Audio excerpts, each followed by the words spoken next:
Assalamualaikum warahmatullahi wabarakatuh. Alhamdulillahi rabbil alamin. Allahumma salli ala sayyidina Muhammad wa ala ali sayyidina Muhammad.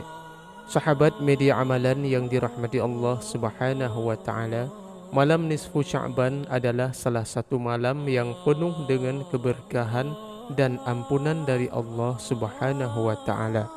Pada malam ini banyak umat Islam yang meningkatkan ibadah seperti solat malam, membaca Al-Quran, berzikir dan memohon ampun kepada Allah Subhanahu wa taala.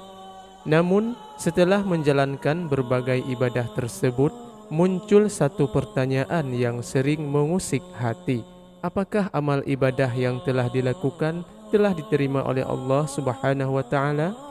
Dalam Al-Quran dan hadis, ada beberapa tanda yang menunjukkan bahawa suatu amalan diterima oleh Allah Subhanahu wa taala. Salah satu tanda utama diterimanya amal ibadah adalah adanya perubahan dalam diri seseorang menuju kebaikan. Allah berfirman dalam Al-Quran, "Innama yataqabbalullahu minal muttaqin." Artinya, sesungguhnya Allah hanya menerima amal dari orang-orang yang bertakwa. Quran Surah Al-Ma'idah ayat 27. Ayat ini menunjukkan bahawa ketakwaan adalah kunci utama dalam diterimanya amal. Jika setelah malam nisfu Sya'ban, seseorang merasa lebih dekat kepada Allah, lebih berhati-hati dalam menjalani hidup, dan lebih bersemangat dalam berbuat kebaikan, itu adalah salah satu tanda bahawa amalannya diterima oleh Allah Subhanahu wa taala. Selain itu, tanda lain dari diterimanya amal adalah bertambahnya keikhlasan dalam beribadah.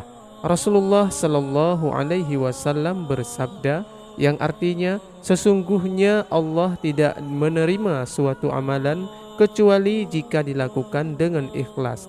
Hadis riwayat An-Nasa'i. Ikhlas berarti seseorang beribadah bukan karena ingin dipuji atau mendapatkan keuntungan duniawi, akan tetapi semata-mata untuk mencari ridha Allah Subhanahu wa taala. Jika setelah malam nisfu Sya'ban, seseorang semakin menyadari pentingnya melakukan segala sesuatu karena Allah, itu adalah indikasi bahawa amalnya telah diterima. Tanda berikutnya adalah munculnya rasa takut dan harap kepada Allah Subhanahu wa taala.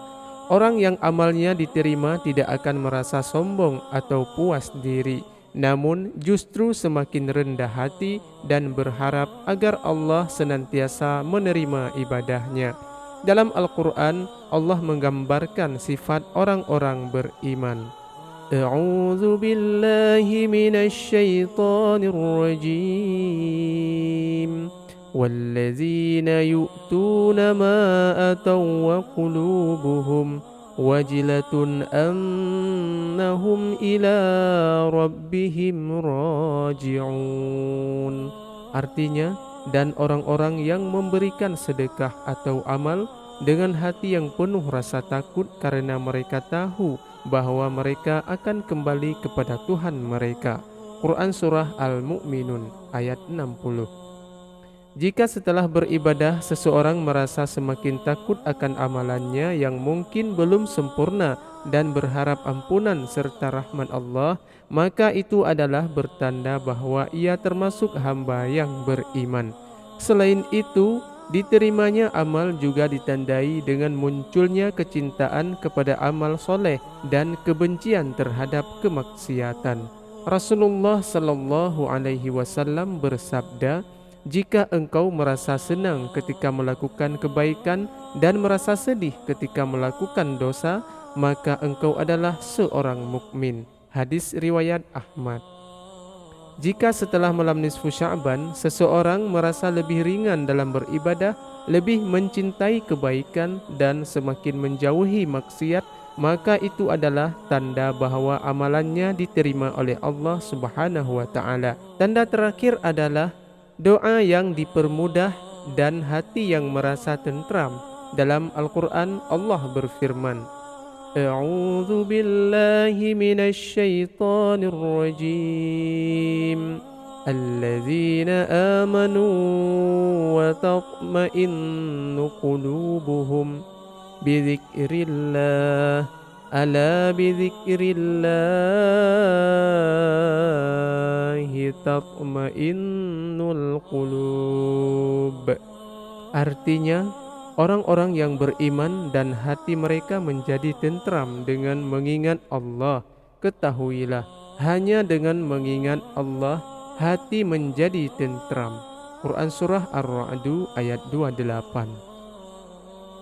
Jika setelah malam nisfu Sya'ban hati seseorang menjadi lebih damai, lebih yakin kepada takdir Allah, dan lebih mudah untuk berdoa serta beribadah, maka itu adalah pertanda bahwa amalnya diterima oleh Allah. Dengan demikian, seseorang yang telah beribadah di malam nisfu Sya'ban dapat melihat tanda-tanda ini dalam dirinya. Jika ia merasakan perubahan menuju kebaikan, lebih ikhlas, semakin takut kepada Allah, lebih mencintai amal soleh, dan hatinya lebih tentram, maka itu adalah bukti bahwa Allah telah menerima amalannya. Namun, seseorang mukmin sejati tidak akan berhenti di satu malam saja, melainkan terus meningkatkan ibadahnya sepanjang tahun agar selalu mendapatkan ridha dan rahmat dari Allah Subhanahu wa taala. Sahabat media amalan yang dirahmati Allah Subhanahu wa taala, itulah ciri-ciri orang yang diterima amalannya di malam nisfu Sya'ban. Hanya inilah yang dapat saya sampaikan. Semoga bisa bermanfaat untuk kita semuanya. Amin ya rabbal alamin. Wassalamualaikum warahmatullahi wabarakatuh.